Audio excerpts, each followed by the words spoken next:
As pessoas têm que perder o receio de entrar no museu, porque eles acham que, eu não entendo de arte, eu não posso entrar no museu. O museu é um lugar para pessoas chique, o museu é um lugar para pessoas estudadas. Isso não é uma verdade. O museu, ele é um lugar que tem que ser visitado por todo mundo.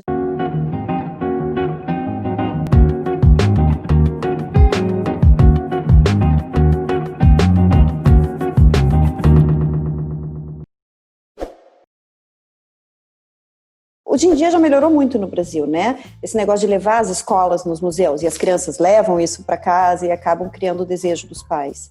Mas realmente, como atingir essa população de que qualquer um pode ir ao museu, qualquer um é bem-vindo, e você não precisa conhecer ou entender. Quanto mais você visitar, mais você vai absorver conhecimento. E você não precisa ser um estudioso, um conhecedor. O museu, ele é um espaço que tem que ser democrático, para qualquer pessoa poder visitar. A democratização do acesso, para mim, em primeira e última instância, tem a ver com a possibilidade de promoção dos direitos culturais da população. Quando a gente observa algumas pesquisas de público de museus que foram feitas a nível nacional, às vezes até mesmo regional ou institucional, nos museus brasileiros, a gente vê que tem um padrão de perfil de frequentador espontâneo dos museus que é muito específico. São basicamente pessoas jovens, de alta escolaridade e renda. Então, a gente dialoga espontaneamente com uma parcela muito específica e privilegiada da população brasileira. Então, pensar em ações ligadas à democratização do acesso tem a ver com alargar esse perfil de visitantes dos museus, ou tentar diversificá-los. E aí, como a gente pode fazer isso, né? Na verdade, eliminando ou minimizando as barreiras de acesso às nossas instituições. E aí, essas barreiras são inúmeras e muito variadas, desde aquelas ligadas a questões mais tangíveis, físicas ou financeiras, até outras de caráter mais subjetivo e material, como barreiras de caráter cognitivo, de caráter sensorial, de caráter atitudinal ou afetivo e também barreiras culturais. O projeto do ônibus museu é um sonho muito antigo e nesses anos todos, por mais que o Solar do Rosário esteja no centro da cidade, de fácil acesso, a gente sempre achou que a gente precisava fazer mais. Então a ideia era como levar cultura, como levar arte para fora do centro, para toda a cidade. A gente já foi nas 10 regionais de Curitiba, né? Foi em mais de 90 bairros. Eu acredito que fomos em todos os parques da cidade, praças, festas de comunidade, fora as escolas, né? Já fomos na APAI. Tudo que nos pedem e nós conseguimos encaixar na agenda, a gente leva o ônibus museu. Verdadeiramente ele é um museu, ele é um ônibus, é um ligeirinho adaptado. Então ele tem toda uma parte virtual dentro, mas tem peças de museu. O público-alvo realmente eram crianças de escola municipal, né? O projeto começou com essa ideia, levar o ônibus museu em horários de contraturno de escola para não atrapalhar o currículo escolar. Mas o sucesso começou a ficar tão grande que as pessoas começaram a pedir, mas eu também quero conhecer o ônibus museu. Por que só para as crianças? E por que só escola pública? Claro, a gente sabe que essas pessoas têm menos acesso, mas um dia eu ouvi, todas as crianças têm direito. Eu falei, é verdade, todas as crianças têm direito, mas nesse caso a prioridade é a escola pública. Então as pessoas começaram a se interessar, como é que eu posso ver esse ônibus? Por isso que a gente começou aí em alguns eventos da cidade, na Rua 15, no passeio público, nos parques. Então, foi pedido mesmo, assim, da comunidade. Eu acho que as crianças, quando elas enxergam que a arte, que a cultura pode ser um trabalho, porque é muito distante do mundo delas, né? Elas falam, vocês têm o melhor trabalho do mundo. Então, eu posso trabalhar com isso, eu posso ser artista, eu posso trabalhar no museu. Então, assim, quem faz a mediação entre as crianças e as peças do museu, enfim, todas as atividades, são estudantes e formandos de artes visuais e história. Então, dessa forma, as crianças conseguem enxergar que eles podem estudar artes, que eles podem estudar história, patrimônio, e eles podem ter um mundo diferente do que eles talvez nunca tenham visto. A gente fala muito da história de Curitiba, a formação de Curitiba. A gente tem quebra-cabeça digital, onde eles montam o bairro deles, para eles se situarem na cidade. A gente tem uma parte de arte urbana, para eles entenderem a diferença entre pichação e arte urbana, que é bonito, sim, fazer arte em muro, mas quando autorizado. A gente tem óculos virtuais, que as crianças passeiam pelos museus do mundo. A gente tem 3 tablets. Um visita o MON, que é o Museu Oscar Niemeyer, o outro visita o MUMA, que é o Museu do Portão, e outro visita o Museu Paranaense. Então, a gente tem 3 visitas virtuais em museus de Curitiba. E lá atrás, a gente tem o mini museu, como a gente chama. É um expositor que tem obras de arte do Poti, que tem obras do Rogério Dias, artistas de Curitiba. A gente tem uma gaveta com a coleção de Bala Zequinha. A gente tem uma coleção de moedas, para as crianças entendam como é que se começa uma coleção, como é que um museu se forma, que o museu tem várias, não é só quadro, né? Existem museus de várias áreas. E tem uma coisa muito legal no Ônibus Museu, que é uma coisa bem gostosa, que a gente fez um rap história de Curitiba. É um rap, que a gente achou que esse ritmo as crianças iam curtir, feito todo com animação, que conta a história da formação da cidade.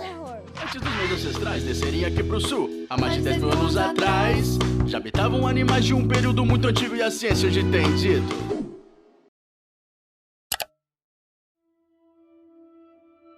Então, essa ação Extramuros, como o próprio nome diz, ela é uma ação educativa da Pinacoteca, mas que acontece fora do edifício da Pinacoteca. E ela surgiu de um desejo nosso de estreitar as nossas relações, vínculos e ações educativas com um perfil muito específico de população em situação de vulnerabilidade social, que é a população de adultos em situação de rua do entorno do museu. Para quem não conhece a Pinacoteca está numa região central da cidade de São Paulo, uma região que tem muita população em situação de rua. Então, para a gente era muito difícil e incômodo essa descontinuidade entre o que acontecia dentro e fora do museu. Então, é uma tentativa, o objetivo inicial é promover essas pontes, tornar o museu mais permeável a esses grupos e estreitar as relações com esses grupos que são geograficamente próximos a nós, mas socialmente distantes. No caso dessa ação, a gente tem uma parceria com 2 instituições vizinhas à Pinacoteca, que são instituições de assistência social e que trabalham com população em situação de rua do centro. Então, a gente tem essa parceria com elas e organiza oficinas de experimentação plástica semanais. Então, tem uma equipe da Pinacoteca que vai semanalmente para essas 2 instituições e ministra essas oficinas de experimentação plástica.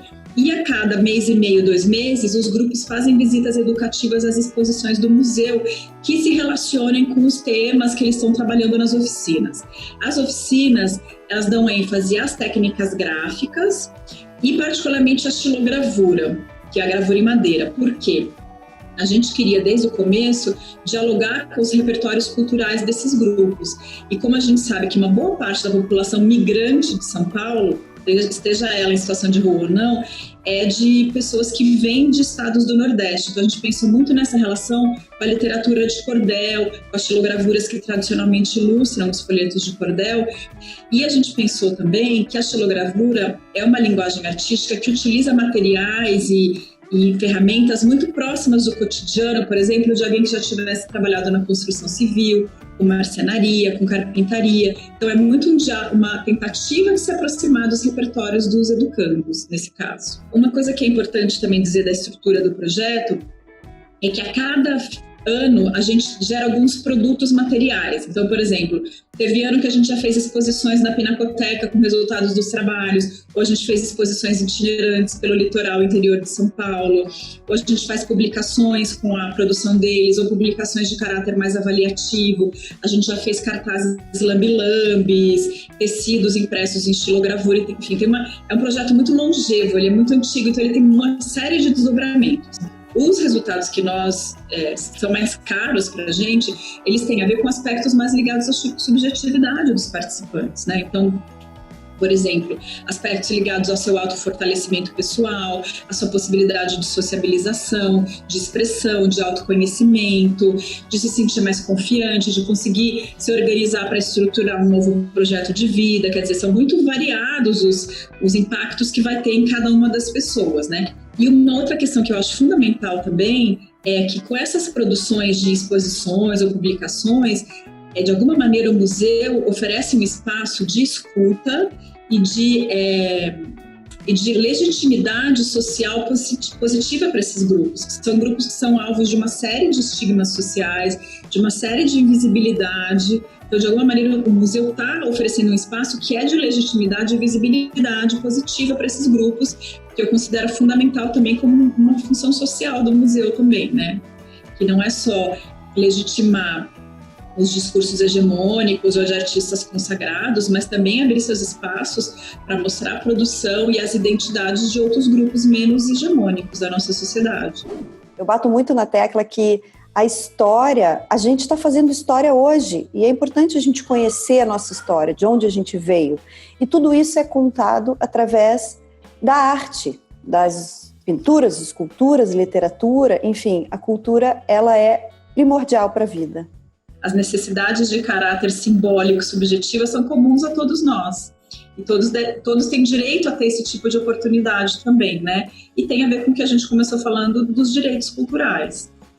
Democratizar o acesso aos museus é também pensar em ações de acessibilidade para pessoas com alguma deficiência. Esse é o assunto do próximo episódio do Webmusa, não perca!